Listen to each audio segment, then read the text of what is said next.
Moje ime je Gregor Dolinar, sem po izobrazbi matematik, predavam matematiko in statistiko na Fakulteti za elektrotehniko, trenutno pa prorektor za raziskave in razvoj. Zato, ker je matematika ena izmed osnovnih znanosti, po drugi strani je pa to ena veda, kjer se gremo miselne igre, poskušamo najti povezave na nekih abstraktnih nivojih, kaj se dogaja. Zakaj študiramo matematiko? Pojma nimam. Matematika je lahko orodje, način opisovanja številnih ved, da znamo sploh zapisati, kaj se dogaja okoli nas.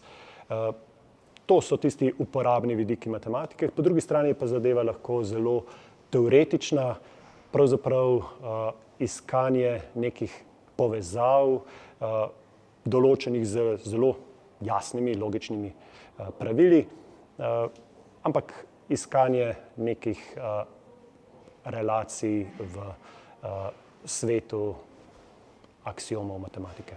Linearna algebra so ravne stvari. Če pogledamo krivulje, potem je premica ravna, je linearna. Če pogledamo ploskve, potem je ravnina tista, ki je linearna, ravna, ampak matematiki radi posplošujemo in potem pridemo iz ene, dveh dimenzij, ki sem jih naštel, na n dimenziji ali pa še n kvadrat dimenziji, lahko pa gremo tudi proti neskončnosti. Funkcionalna analiza je pravzaprav, bi lahko rekli, posplošitev linearne algebre v nekih bolj kompliciranih, neskončno dimenzionalnih prostorih.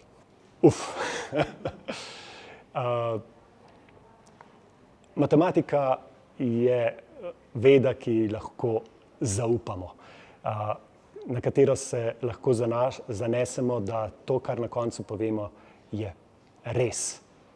Razen seveda tega, da s pomočjo matematike v okolju, kjer živimo, ne moremo ugotoviti, pokazati, da to, kar govorimo, je res ali ne, kot pravi Gödel. Orodje, še ena izmed tehnologij, ki bo izjemno pomagala človeštvu pri obstoju na tem planetu. Oboje. Zagotovo je to tehnologija, ki je realnost, ki je tukaj, ki jo moramo uporabljati. Je pa tako kot z vsako novo tehnologijo, če jo ne bomo znali ustrezno uporabljati, je to lahko izjemno velika grožnja. Vsaka stvar, ki je okoli nas, nas na nek način spreminja. Spreminja nas alkohol, spreminja nas Netflix, spreminja nas narava. Vse, kar je okoli nas, nas spreminja seveda tudi umetna inteligenca in način, kako bomo razmišljali v bodoče. Ne toliko pri reševanju matematičnih problemov, ampak pri statističnih problemih. Moje področje matematike je dokaj abstraktno, torej tam mi še ne pomaga toliko, medtem ko statistika je pa veliko bolj uporabna veda in je veliko bolj primerna za uporabo umetne inteligence na nivoju, kakršen je trenutno. Če razmišljam o matematiki, potem se presneto dobro zavedam, da nekega končnega cilja ne moreš imeti.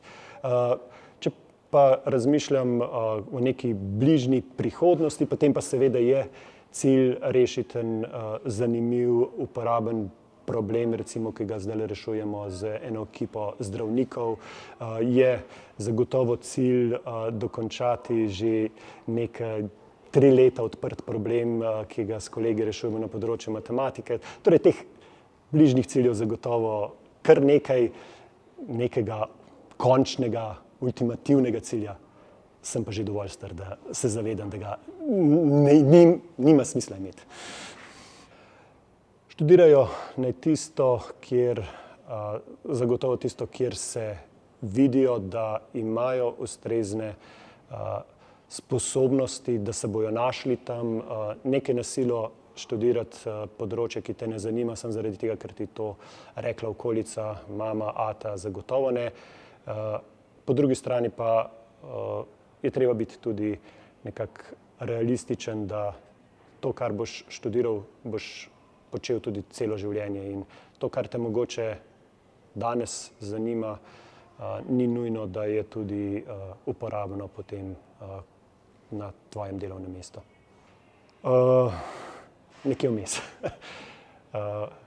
Sem nekako bi rekel realist in stvari zagotovo so v tem trenutku zelo zaskrbljujoče. Upam, da smo toliko pametni kot človeštvo, da bomo določene odklone uspeli spraviti v prave okvire. Zagotovo sem znanstvenik in kaj bi brez zaupanja v znanost. Brez znanosti sem prepričan, bi bili veliko na slabšem, kot smo. Če pa govorim kot matematik, ki je ena osnovnih znanosti, kjer pa res tisto, kar rečemo, da velja, velja, potem bi bil pa zelo nekako v nasprotju s samim sabo, če ne bi zaupal znanosti.